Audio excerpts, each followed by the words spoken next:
Okay, hi everybody. Welcome to today's Social Change Career Series. I'm Virginia Gary with the Beyond Good Ideas Foundation. Today we have a former alum, Anna-Maija joining us for today's Social Change Career Series. A little bit about myself and Beyond Good Ideas Foundation is, for those of you who are new to SISG, what we do is we seek to build the capacity of future change makers, and we do this through our social change leadership program and also through the Social Change Career Series, which is an online series dedicated to highlighting the diversity of work and professional experiences related to social good. So like I mentioned, Anna-Maija is a former alumna of our social change leadership program. So we're super excited to have her as part of the career series and come full circle and hear her story, what she's been up to since being a participant in our program. We have in the audience some social change leadership program alumna and also current participants. So hoping to keep the conversation really engaging today and interactive. Just a little bit about how the conversation will flow. I have some burning questions for Anna-Maija, and then I'm gonna go ahead and open it up to the audience towards the end. Feel free to type your questions in the chat box or unmute yourselves and directly ask. In the meantime, I just ask that everybody remember to keep their microphones muted until I go ahead and open it up towards the end.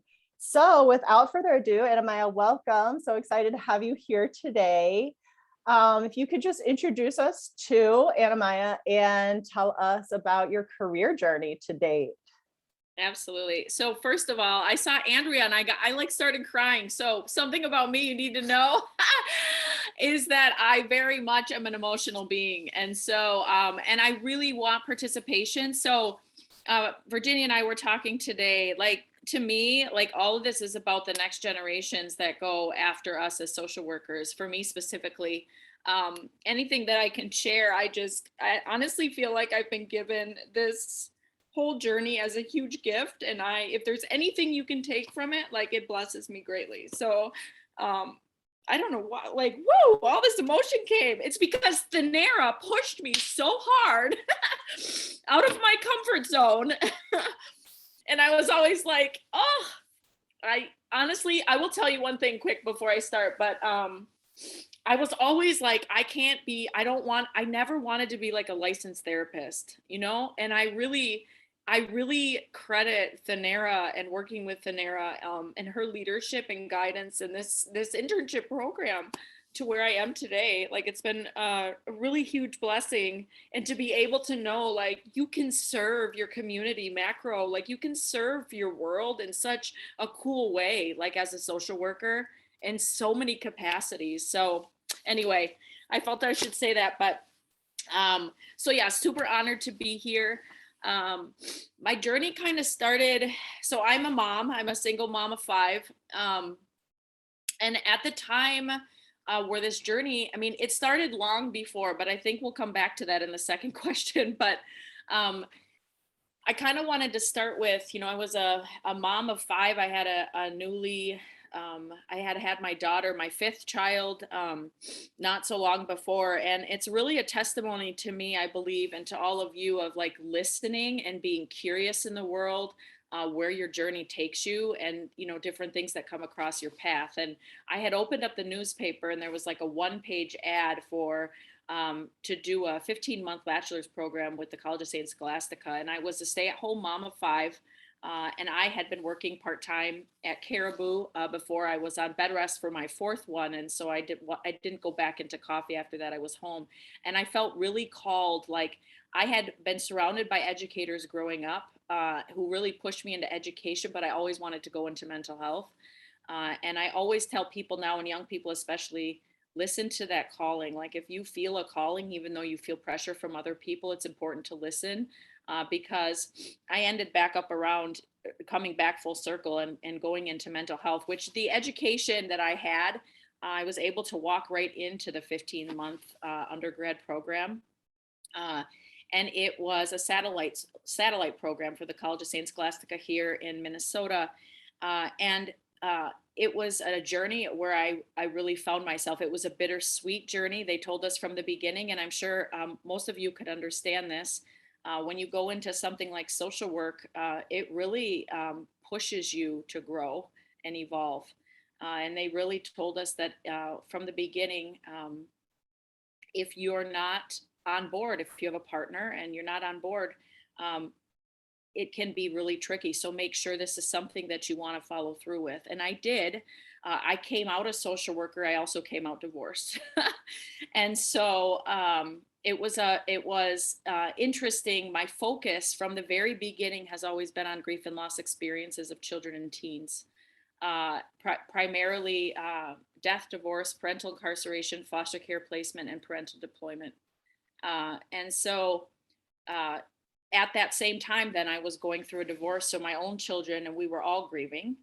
I started working as a mental health professional in the Brainerd High School in Brainerd, Minnesota, and I did that for 4.5 years. I was able to develop a grief program. It was like a grief group, and I was able to run that one full circle, and that was pretty awesome. And I was interned in our local jail, and really became really passionate about serving kids whose parents were incarcerated. And so that kind of started my journey in 2009, 2010. After working for a number of years in 2016, then I was really drawn to USC because of the military social work focus. Never would have imagined to do an online internship.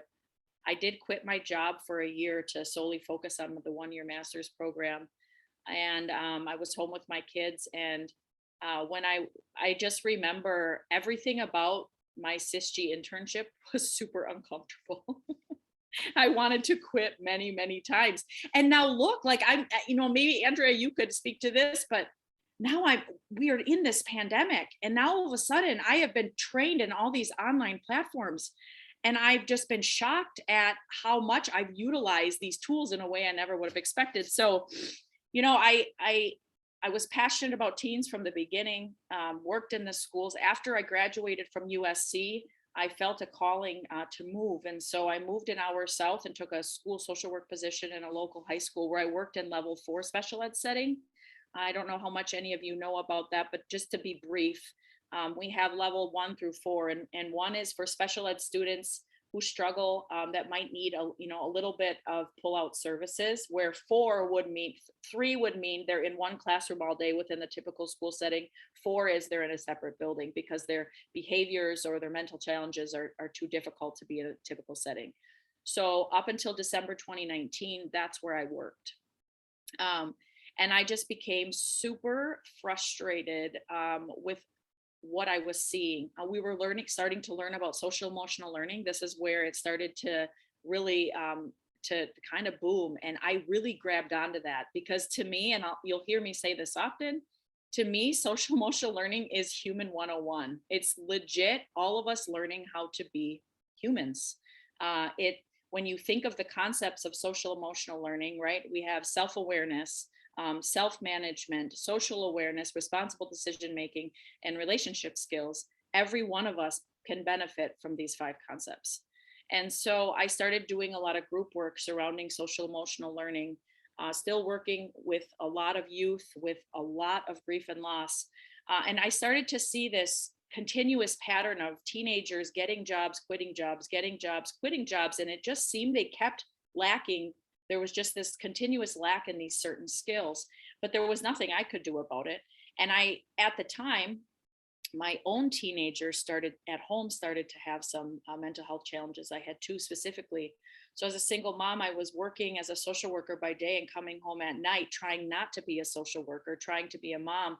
But if anyone else has children, and can understand this, when you're in a professional field of mental health, it's really hard sometimes not to see your kids in a certain light and to just be mom. And so I became extremely burnt out. And I had in 2016, actually, after graduating and starting my job, I had a pretty serious mental breakdown. I think it was just a culmination of years of grief and just overwhelm and moving transitions, right? And so as I worked in the school district for that 3.5 years, I was blessed to have summers off, which because now I was a district employee and I had never experienced this before. And I started dreaming, and I have a book, and I wish I could show it to you. I call it my business Bible. It's just this huge notebook that I had bought one day, and I just started dreaming, and just started writing. And if I were to ever start a business, which I'm totally not the type in my head, like what would I do? And so um, eventually, I feel like it accumulated into this idea of coffee and tea hospitality. So Virginia, I want to stop here because I feel like the second question and the first question kind of go hand in hand. So Perfect. I Yeah. don't know if you want to ask the second one, and then I'll kind of keep going because I think that it's important to know some things about my childhood in order for me to connect the dots of where I landed. That makes sense. Yeah, absolutely. And I love how you tell your story and how your professional career is always coupled with whatever is going on in your personal life. And I like how you link, because it's really, where we come from that drives us to where we end up in our professional and personal careers. And so I appreciate you sharing your personal story and being vulnerable with us today. I know some of the members in the audience are really going to find this beneficial because we have some of our interns currently working on business plans. Wink, wink, Erica. And and they are working on their own special projects. Our seniors in the program, Carrie in the audience as well. And so this is going to be really beneficial to talk about, how you went through the process of starting your own business. But yeah, my second question for you is I love how you took I love the business model. We were talking earlier, my passions other than social work is coffee. So social work and coffee, those are my passions. So I love how you took two dissimilar backgrounds and decided to bring them together and benefit the community. So my second question is, how did you come up with the idea? And if you want to go all the way back to your childhood, whatever you feel is relevant to how you landed where you did now, I'd love to hear that. Yeah. So just like you, coffee has always been my passion. And Erica, I appreciate what you put in the chat of a true timeline. And for me, it becomes natural because for me, I don't feel like I can give the true picture of the miracles that have legit happened in this business without the whole backstory. And I think this is true for so many business owners that I meet. The backstory is so vital and important to where we are today. And like for those of you that are working on a business plan, and make sure, I would say, like, write everything down, because what comes out in the end, you could be so blown away by what you wrote 3 years ago. And like for me, I saw a complete layout of how my business should be run. And I didn't see it up until years later of already doing this journaling. And so when I was a young girl, so I was raised by a single mom. My mom and dad are both immigrants. Actually, my mother was an immigrant from Finland, and she came when she was 18. She's 79. My father is an immigrant from Iran, and actually, he just died in February from COVID, actually. And so I didn't know my father growing up. I always felt this crazy, and I still do, the older, like this crazy longing and these different pieces to know that side of who I am. And in a really interesting way, that's also combined to this business journey. And so I grew up in the culture of poverty. I grew up in the cycle of poverty. And my mom worked 60 plus hours a week. And so I was brought up by an older woman for a lot of my life. And my mom, I didn't have a lot, but one thing my mom always offered me was she sent me to Finland multiple times as a young girl. And I don't know how much you all know about the Finnish culture, but coffee tables are, and laying out these beautiful linens and the coffee cups. Yes, they do. Yes. And like laying out the coffee cups and just the connection and relationship around those tables is quite beautiful. And honestly, as a little girl, I think like that did something to me. There was so much joy that I saw there, and just this different chatter that I would see other times. And so I grew up just being super excited about setting the table. I learned at a young age how to set the table, and I taught my kids how to set a table, and the importance of bringing flowers in different seasons, and the joy that these things can bring, because our home when my kids were little was very painful. So I tried to bring in these pieces that I thought would help to bring joy.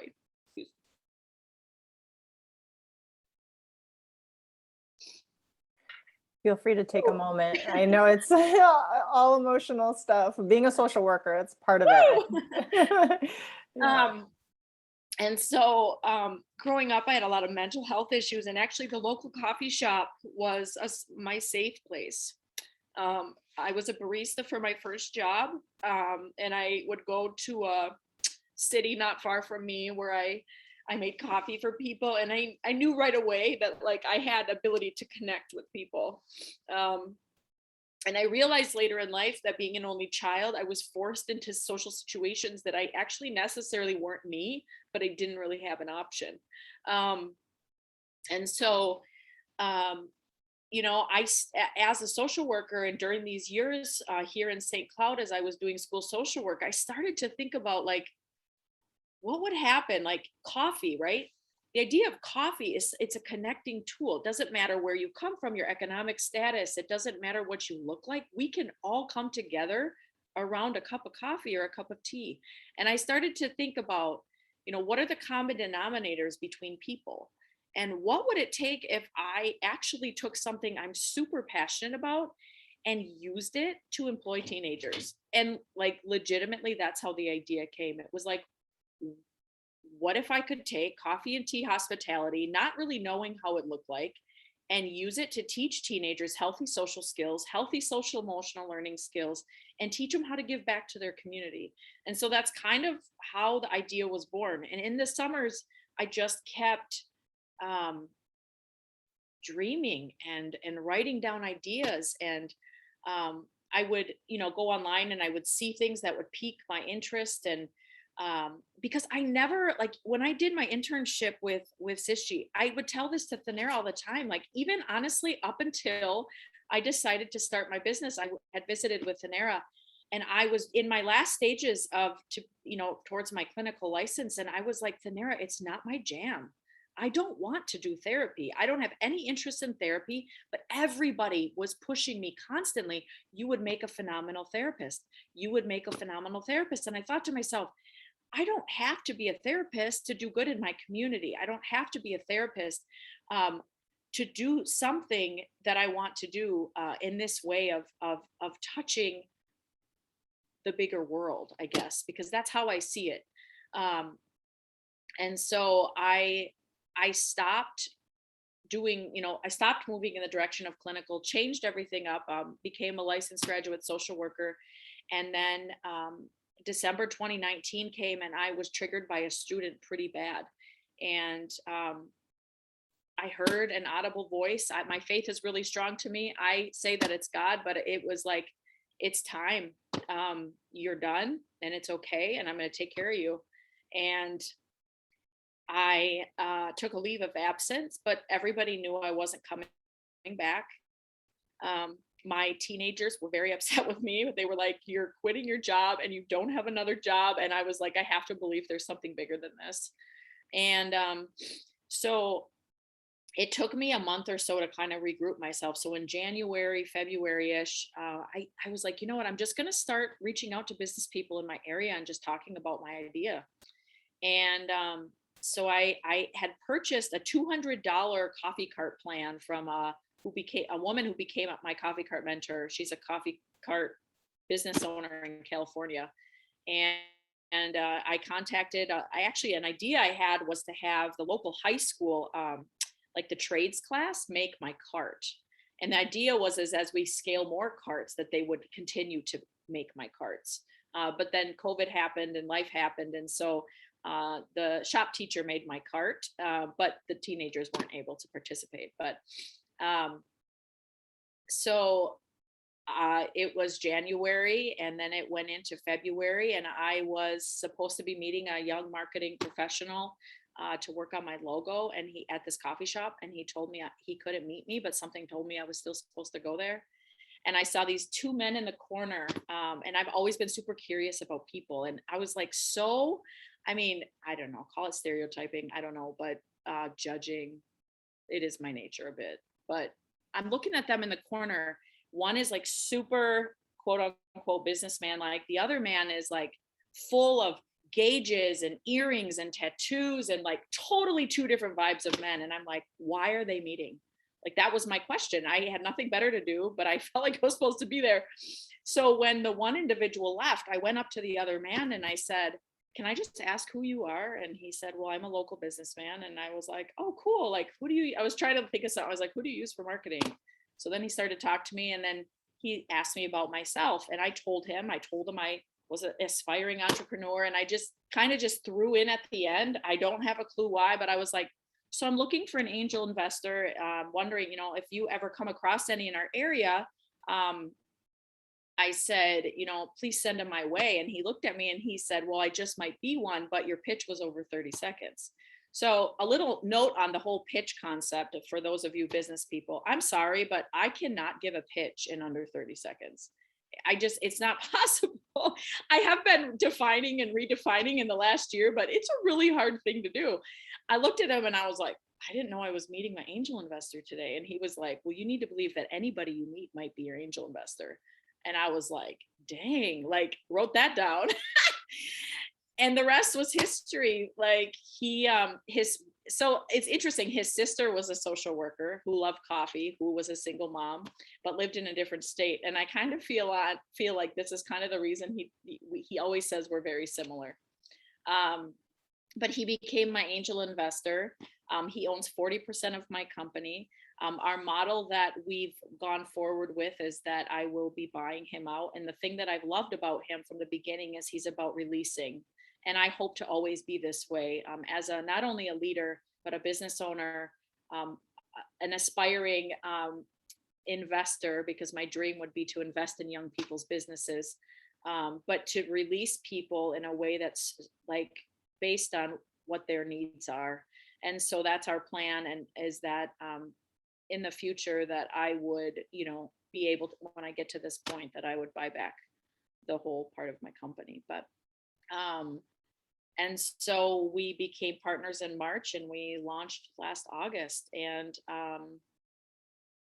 it's been an incredible, painful, just beautiful, beautiful journey. And our mission, you know, our tagline is coffee with a shot of purpose.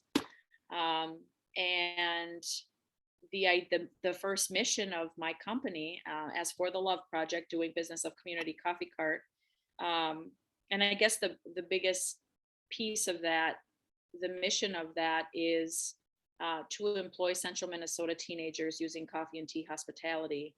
But that overarching second piece is that whatever community structure that we're blessed to be a part of, that we would love, like we would accent it and make it better. That by us being in that space and be invited into that space, that whatever the event or the happening is that it would only create more unity within that community structure.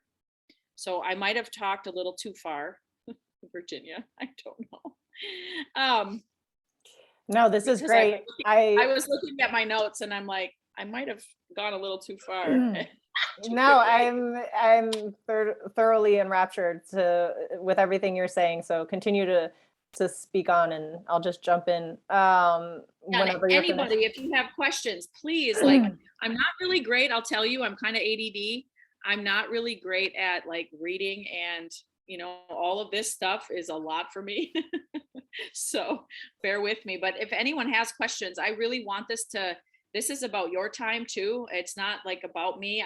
If I can be useful and I can be someone and somehow fashion useful to you in your journey, bring it on. So Yeah. And So I, while everybody's thinking of their questions, I really like how you said that you listen to your inner voice, whatever that inner voice is for everybody in the audience and listening, because I think as social workers, we should on ourselves a lot. Like we should be in this space and be there for the teenagers. But if we're not taking care of ourselves, then we can't really be there for anybody else. And so that's one key takeaway for me, listening to that inner voice and really knowing when to quit and move on. And you know, like you said, being curious and being present and following the path well, and that I will tell you, Virginia, I will tell, I don't remember those last months. I do not remember those last months of my job. My friends tell me that they didn't hardly even know who I was. And I will say this, like I had a serious breakdown in 2016. A very dear person to me had attempted to take their own life, but had survived and had tremendous brain damage.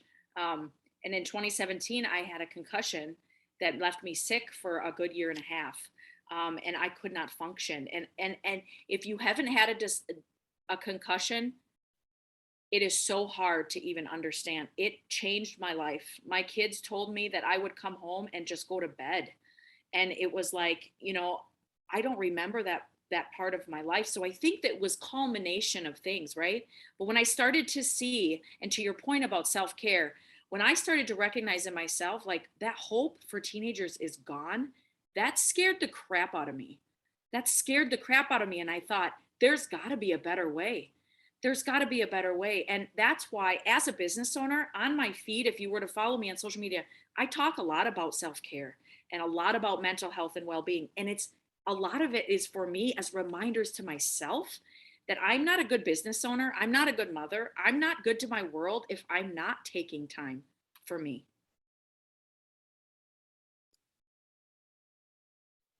Yeah, absolutely. And I love how you turned it. These transitions can be hard, right? And not knowing where to land or what path to follow can be hard, but I love that you made meaning and purpose out of it. And found your niche. So going back to the business, can you talk a little bit to us, for those of us in the audience who are not as familiar with how a social venture works, or aren't as familiar with the business side, but maybe want to get involved? How A little bit more about the process and how you came up with the model, the hybrid model, like you were saying. So you have the For the Love Project and the community coffee cart. And I didn't realize that you actually started August 2019, was it? So right before, 2020, oh, August of 20, oh, 2020, 2020. Oh, like right right during during COVID. COVID. Okay, wow, I didn't realize that. And so, how the business is evolving and how you're scaling it now. Yes. So just to kind of backtrack a little bit. So the view, if you could kind of picture this, is like For the Love Project's the umbrella, and Community Coffee Cart is the first venture within For the Love Project. That's kind of what my vision is, because I see For the Love Project as something bigger. I'm not, I don't know what the future holds. I have dreams. I would love to be able to help young people scale their own, like start their own business, because as a cart, as being mobile, you don't, excuse me, I don't have a brick and mortar. So the costs are so much more reasonable when starting a business. And to be able to help a young person who would be passionate about that start a business on their own at such a young age, to me, would be one of the biggest gifts. So something like that is in my vision for the future. That being said, I've seen For the Love Project turning into some form of education for educators, or I don't even know, but I see different things. So it seems just right for me that For the Love Project is the umbrella. I was talking earlier about, as I move into curriculum building and the idea, I've had people say to me, I'd love to be able to support you, but you're not a nonprofit. So I want to tell you a little bit behind that and the reason why I'm not. So I started this with money out of my own pocket. I started this literally from like in January of 2020. It was like, okay, how much does it cost to become an LLC? So when I had met with a lawyer who gave me some of her time quite graciously, she said to me, all of these things are future possibilities, but start where you can and start right now. You can always change. You can always change to a S Corp. You can always change to whatever you want, but start with what you have. And I would suggest anybody who's starting out, start with what you have, because if you can learn to steward what you have, even if it's can I tell you, such a tiny amount, I believe with that intentionality, like you will be blessed with more. And so I started off as an LLC. And I then, during this time, there was a lot that started to be really, I don't want to use the word trendy, but that's for lack of a better term. I really was like, maybe I'm supposed to be a B Corp. I really want to give back to my community. I want to do social good. It aligns with the values of who I am. It also costs a lot of money to go in that direction. And I, once again, was like, okay, but wait a second. I don't have to be a nonprofit or a B Corp to do good for my community. I can be a small business, an LLC, and still give back to my community. And so the way that my structure is set up is that we are an LLC, and a partnership, but and then 5% of our profits that come in off the top, not after cost of goods, off the top, go back into my community to support the mental health and well-being of teenagers. And what that looks like is that when I see a need, and the beauty of this too is when I see a need somewhere. So for example, we have an organization called Pathways for Youth, and the idea is to help youth that are impacted by homelessness. If I see that they have a need during a week, I get to take money out of my community giving fund where that 5% goes, and I get to purchase all the stuff, and I get to bring it to them and be like, this is from the community that supports community coffee cart. And then I get to tell my community, like, just so you know, like this is the coolest thing, right? Sometimes we donate, we don't really ever know where the money's going. I'm able to make posts and say, hey, for the Love and Community Coffee Cart fam, just so you know, your purchases with us just rented a bus for Roosevelt Education Center so the entire school could go on a field trip for their first time. Like, that is freaking cool to me. And not only is that cool to me, because just the fact that we had that $300-400 in our community giving fund to be able to bless this school. But this is also with money that like our community has trusted my brand and trusting what we're doing, and continue to support us. And so I proudly say we're a social good company. We're a small business. I don't know what that future will hold. It's interesting to me, Virginia, when you ask me to talk about what it's like to set up a structure this way. I don't really know, because I feel like I'm going with what I feel like I'm supposed to be doing. I will say you can hire a lot of people and pay a lot of money to tell you how to do things. Okay. But I walked away. And when I started this and started realizing that I had to have this platform and I had to have this platform, and it hit me how much I learned in CISG, like how much being a part of this internship had prepared me for my role right now. Even down to, I know this is so crazy, and you guys, I don't know, but I don't know if this is how it is for you now, but when we were an intern, we had to present every week with our slide deck. Okay. I don't know if y'all do this now. And sometimes it would annoy me to all get out, but I'm telling you, I started doing this with my employees. Like my employee she was doing events with me, and then she started doing some strategic communication. Every week we met, I had her present to me in a slide deck. It was like, it's the best thing ever because they know what to expect. I don't have to wonder, we're all connected in the little Google. And I'm like, oh my God, even something like this that I never would have thought was helpful. It all comes back to what I was set up for in this internship. And so as people were telling me things like, oh, you need to hire this person for marketing and you need to do this. And I was saying to myself, like, I don't even have an income. I can't hire anybody. I was like, but I have the tools. It might not start off and take off the way that all of these other businesses are doing. I don't have tons of followers, and that's okay by me.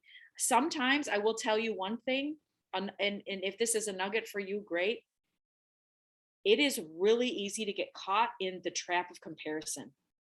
It's easy as an individual, but I will tell you it is easy as a business owner, because I'm out there looking at, it's not like I'm looking at restaurants that are local to me. I'm looking at coffee carts in other states that are in warm climates, that are not in a place that's going to be freezing cold and full of snow, who are going to have to wonder where they're going to park their trailer and how, what it's going to be like. Like my work is heavy.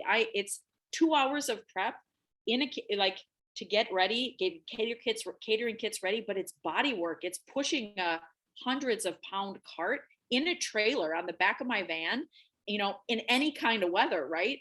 So, I mean, I don't even know the purpose of me saying this to you other than, like, you have more resources and skills than you need.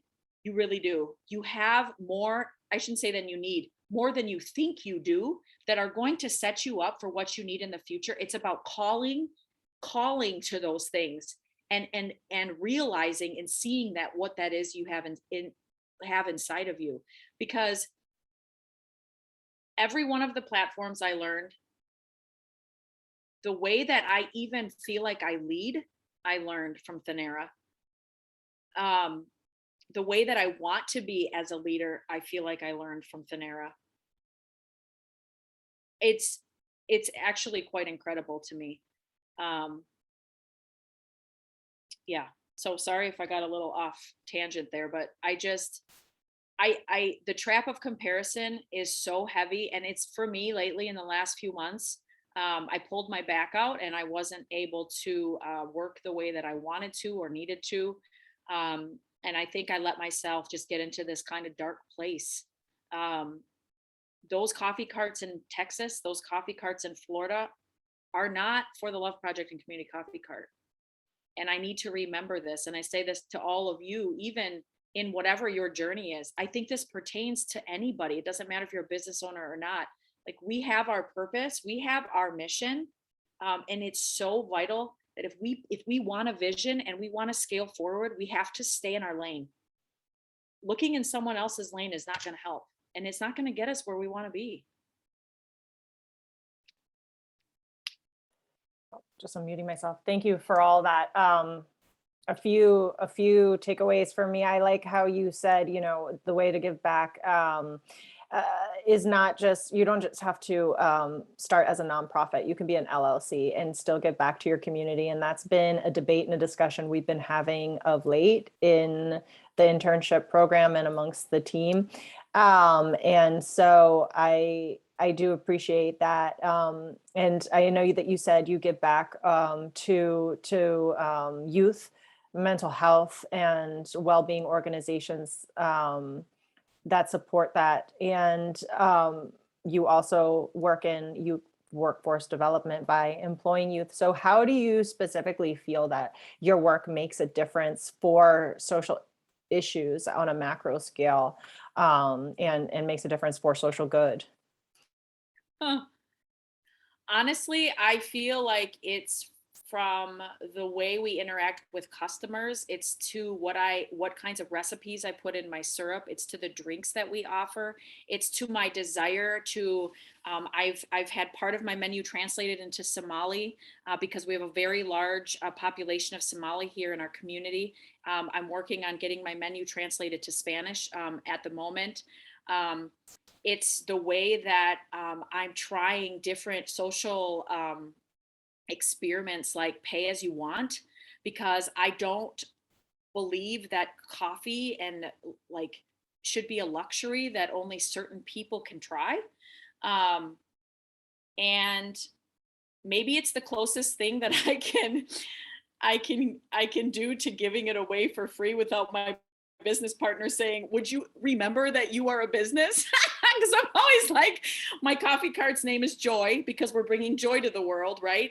And so I really believe that one of our purpose and mission is to connect with our community. That means my whole community. St. Cloud, Central Minnesota has been a very large topic of, here in Minnesota, we had the murder of George Floyd, and the race relations and these conversations and the social justice issues have over in, and then add that onto COVID, right? This has been an area where people really look down on central Minnesota as a place that's not welcoming, and doesn't want people here that, don't look like the traditional Minnesotan. Um, and I believe that it's my obligation and my duty to find ways to build unity within this community. And that's why, to me, coffee and tea makes sense, because we can all come together around it. And my one of the favorite places I have to set up is Midtown Square, and it's this little mall that isn't a mall but is a mall because it's not like shopping really necessarily there. But it's such a great reflection of our community. It's where I see our community really, and all the culture and the colors and of people.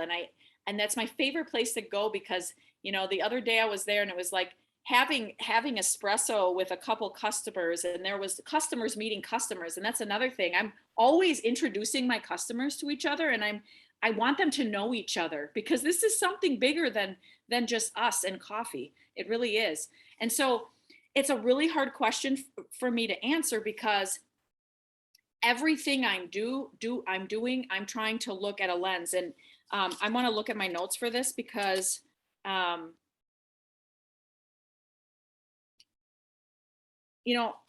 it's also in the way that when I'm training my interns, but also training my employees. If you look at my values, my core values of my business are listen, love, serve, facilitate, and motivate.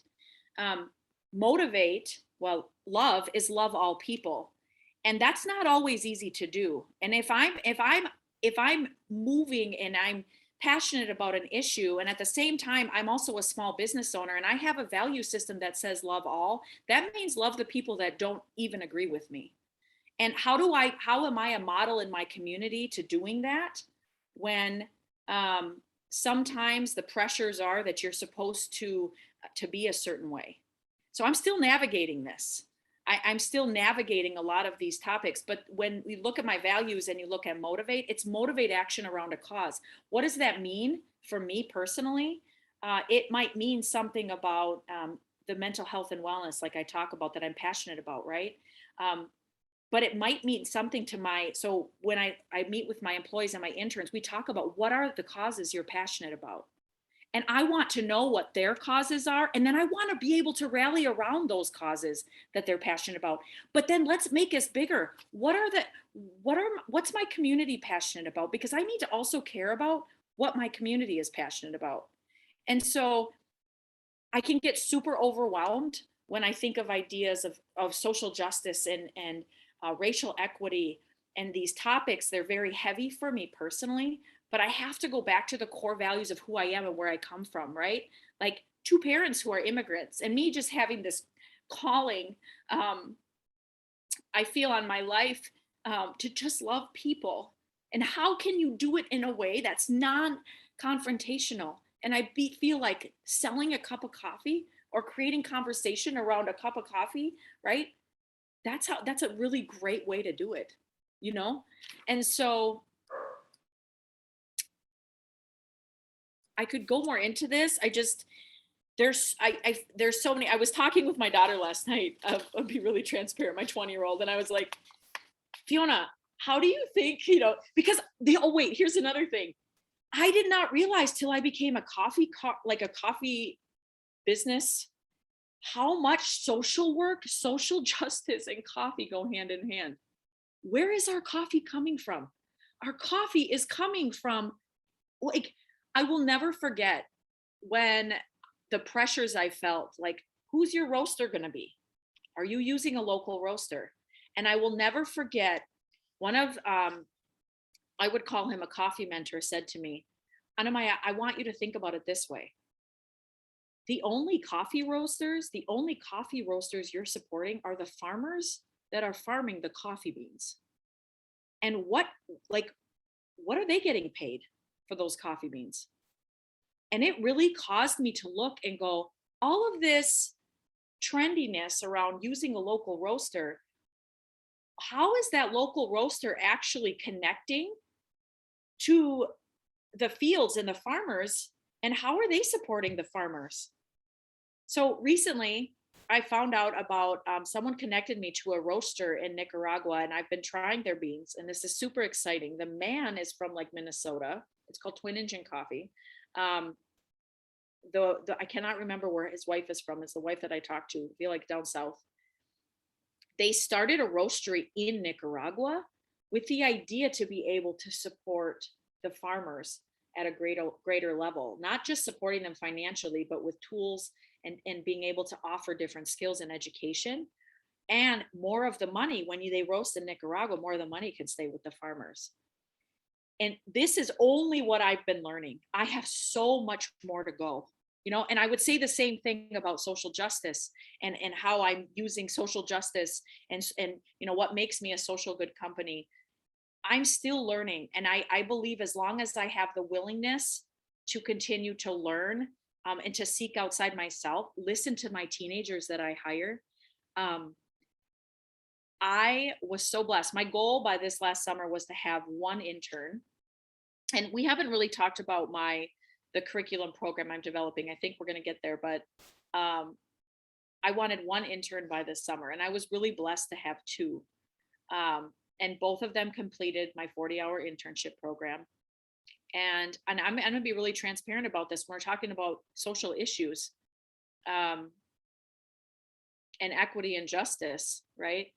When I talked with the one intern and we got to the values, and we talk about what are our values, but then how do we walk them out with our team members? How do we walk them out in community when we're serving? Okay. What's the action that we take around these values? And it came to motivate around a cause. And she's told me that she's extremely passionate about the LGBTQ population. And for me, that to me was uncomfortable. It was scary because I can't tell you that I'm well versed and well learned. I don't know a lot. I only know what my teenagers in the high schools have told me. I'm not someone who does a lot of research because in areas of certain things, because I want to know people. I don't want labels. Like I want to get to know you, and I want to get to know your heart.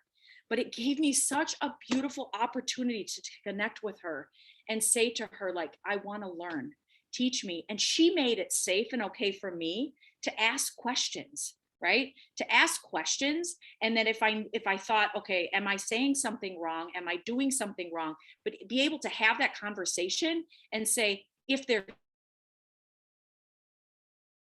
something that I do or I say that you are offended by, would you please talk to me? Because communication for me is huge and number one. And I'm not going to tell you that I'm going to do everything perfect. I might offend someone, and I might offend someone repeatedly, but I believe if we talk about it and we have open communication, that's the only way to growth. So I'm always learning. I'm always evolving. I try to give myself as much grace as a business owner and a leader as possible. And I want to do the same for others. I feel like I can give others grace more than I can give myself. Because as a business owner, I feel a lot of pressure at times, but then I have to take it back to my values. And I think when I take it back to my values and the heart of who I am as a person and my desire for the world, I feel like that helps me back into perspective, if that makes sense. I love that. I love that your core values as a human drive your core values in the workplace and how you operate in the world. And it sounds like you eat, breathe, sweat social work, and it's a good reminder as social workers that we can make an impact, not just in or in the social good fields, not just social work. We can make an impact in our careers, but also in who we decide to support as vendors, for example, or who we buy our groceries from. Are these fair trade, or as an example, organizations, and how do they treat their employees, and are they paying their employees a minimum living wage, like what you're saying. And I love how you use coffee as a true connection to connect with the community. And we were speaking earlier, I've lived in Asia and I've traveled all over the world, and the way that I experience culture in a new place is through coffee. And it seems every country I go to, coffee is a thing everywhere. So that's amazing. You could literally connect the world through coffee. It's the love language of the world, like what you're saying. And I haven't had Finnish coffee before, but I'm excited to try it and hear how we can Oh, not how my involved. mom makes it. It is so strong and it is just like so bitter. And I'm like, Mom, like I can handle a straight espresso, but Finn coffee, whoo. So we have about 10 minutes left here, and I want to be mindful of time and mindful of audience members. And I want to go ahead and just open it up, allow anybody to unmute themselves and jump into the conversation, or if you're more comfortable typing in the chat box, feel free to do that. And I would say too, if anyone has more interest, I didn't talk a lot about the curriculum I'm developing. I have an intern with the College of St. Scholastica, social work intern, who's helping me develop curriculum. I'm happy to talk about that as well, but that's for a 40-hour internship program where we take the social emotional learning concepts that are being taught in schools, and then the idea is to connect them to community experiences. And so the young people actually can apply what they're learning into their real world. And we also have like a financial literacy piece. We do a book study. All my employees get ergonomics training from my business partner is a doctor of physical therapy. And so we teach about like whole body wellness, like the idea of like, how do you take care of yourself like every day, just the little body movements that we take for granted, we don't even know.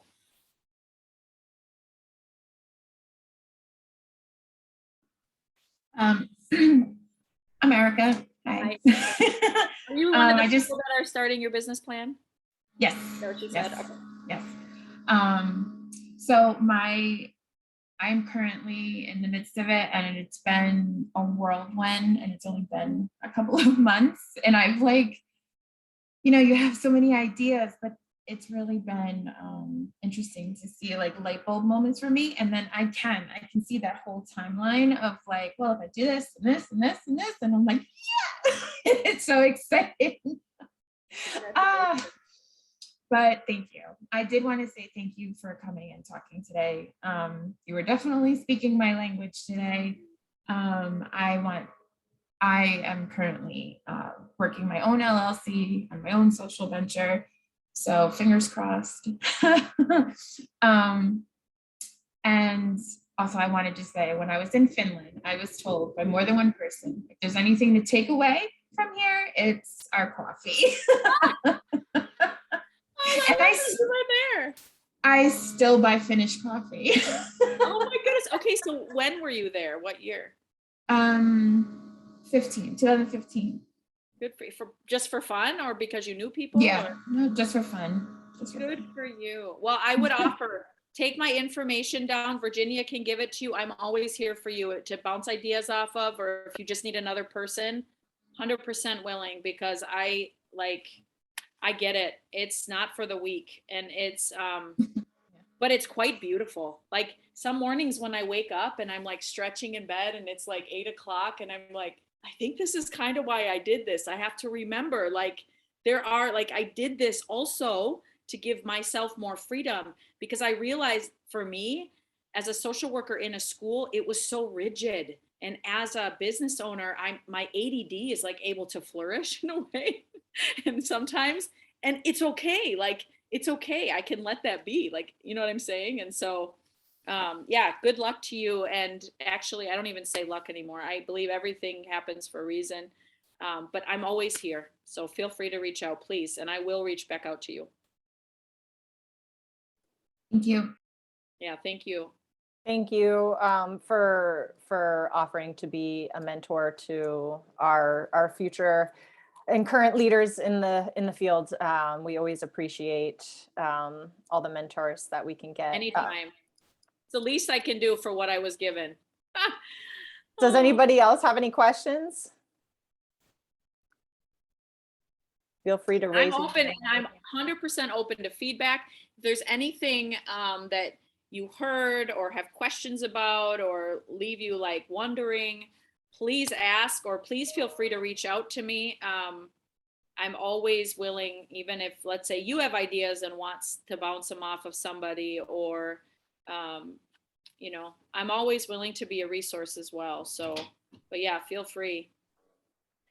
Yeah, I have some additional questions, and then anybody feel free to raise your hand or type in the chat box or jump in at any point. But if it's okay with you, what I can do is I can share your contact information in the email when I also share the recording to all of those who registered. Anna-Maija. So I will go ahead and do that. Yes, I really liked how you said we have all the tools that we already have all the tools that we need.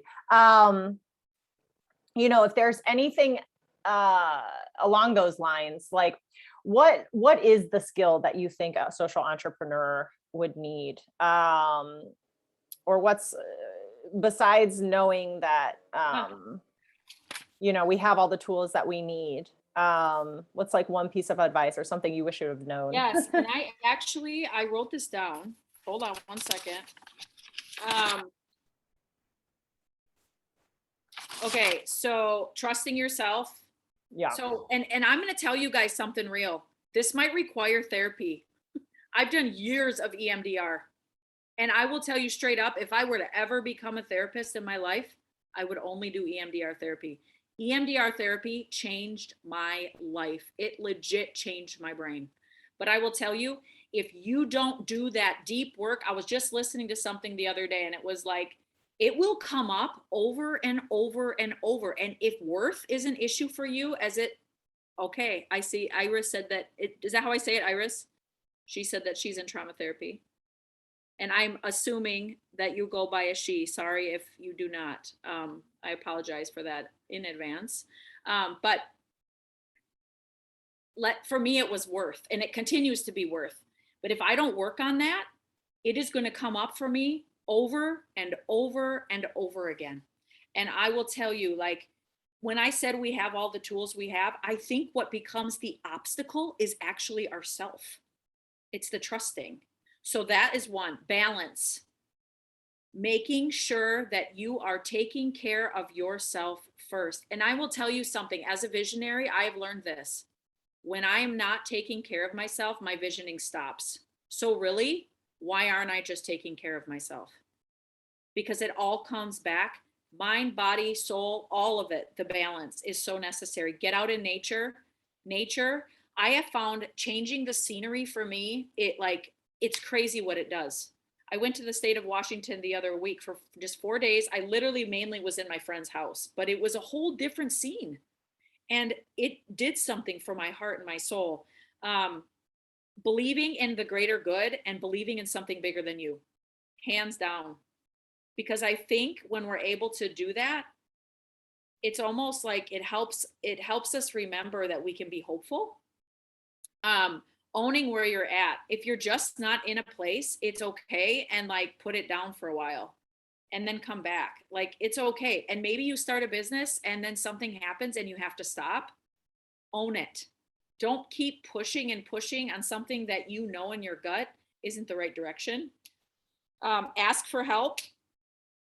Ask for help, even if the answer is no. I would say asking for help has been one of the hardest obstacles for me. So interesting because I can give anybody help, but asking for help, it just goes back to my trauma, actually. Being curious, never quit being curious. I tell this to my young people that I intern and that I hire that are on my team. When we are curious, the coolest things jump in front of us during our day. Like, I call them like flecks of joy. I believe everybody has these moments, but we're just not all aware of them. I believe it's for everyone. I do not believe they're for certain people. I don't believe only certain people can be entrepreneurs. I believe it's about like what we choose to see and what we choose to trust in. In the new age, launching a business during COVID, being willing to pivot at any time, and like, even if it's scary, being willing to just turn. I have had, so I'll give you an example of pivoting. When I started, a whole bunch of my clients started to say things like, it would be so cool if your cold brew lattes, because I was batching them. So for catering events, like at a lot of schools, I would do my salted vanilla cold brew lattes batched. And so many of my customers said, we would love to buy these from you in half gallons. And I was like, well, that requires me researching where I find half gallons and caps and all of these things. I will tell you, I did it since the last week of December. We have been selling, and what we do is we sell 32 ounces of cold brew concentrate and half gallons of salt, like vanilla. Well, not just salted vanilla anymore. We do pumpkin, we have chai, and we deliver them local complimentary every week. And during COVID, we had moms, like I have one customer who couldn't leave her home. She had 4 small children, and she loved when our half gallon came to her doorstep. But I took the leap and I pivoted, and it turned out to be something amazing. Or a customer say, have you ever thought of trying of this? I listen to my customers all the time. And I'm not afraid to, because I'm not afraid to fail anymore, because I know that I am a follow througher. Like, I actually took a concept and I made it work. And I don't know how long I'll have it for, but I did it. Talk about like showing yourself that you can follow through. That's been pretty bomb. So those are the things that came to me as, so hopefully that's helpful. I love that. I wrote all these down because they're all wonderful, and what a great way to close. And I love that you've been vulnerable and sharing your story with us, and saying, you don't have all the answers, and it's a lifelong learning journey. But you've learned so much along the way, and we just appreciate you being here and sharing all that wisdom with us. I love that you said that not only certain people can be entrepreneurs, we can all be entrepreneurs. It's just how you see yourself and the story that you tell yourself. So I definitely have told myself, that's not for me, right? But anybody can do it. And so and I want to say this too, Virginia. I know that we're short on time, but I want to say too, in a really crazy turn of events, after my father died, I found out like just how successful he was as an entrepreneur, and it like blew my mind. And I was like, oh my gosh, like, you know what I mean? Like, it was just this crazy, like, you never really know where life will take you. And then I learned that about him, and it just kind of like did something to my heart, because I had always wanted to know him and I never really had that opportunity. So that's just something very sweet that I wanted to share. Wow. Yeah, that's amazing. Okay. Yeah, we're a little over time. I wish we could continue the conversation. But thank you so much for sharing your contact information with us. I'll go ahead and send out the recording and AnnaMaija's information and her social media account, so you can stay in touch with her work and see where her cart's going to be next, if it happens to be in an area near you.